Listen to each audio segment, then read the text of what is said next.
Right now, Kevin Evans is headed to a state prison where he will spend at the very least 23 years behind bars. That was the sentence handed down this afternoon after Evans finally struck a plea deal with prosecutors. Kevin Eugene Evans enters the same Montgomery County courtroom where just last week he backed out of a plea deal and then disrespected the judge with a mouthful of foul language. After a couple of days of negotiating, another deal was struck, and this time things went a lot more smoothly. Mr. Evans, going first to count 4 of the indictment, aggravated murder. How do you plead, sir? Evans pleaded guilty to 4 counts, including aggravated murder and 3 charges of aggravated robbery. In exchange for his admission, prosecutors dropped 1 additional charge of discharging a firearm over a public right-of-way. Last August, Evans shot and killed 21-year-old Justin Valentine at Glendale and Lexington.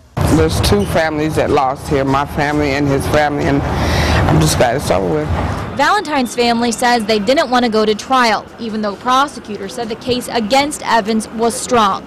They had eyewitness accounts, and then this. Why are you in handcuffs? It was an accident. It was an accident? Yes, ma'am. So you did pull the trigger? Yes, ma'am.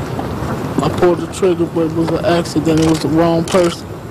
What do you say to his family? I apologize for taking a loved one from you.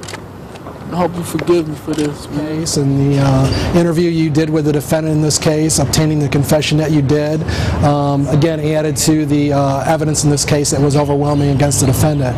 Having said all that, though, obviously we got a conviction as charged. We don't have to worry about and be concerned about appeals in the future and any of those kind of legal issues that do come up.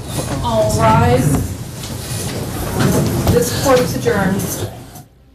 Now, Evans won't be eligible for parole until 2034. At that time, he'll be 43 years old. I'm Megan O'Rourke, 2 News on your side.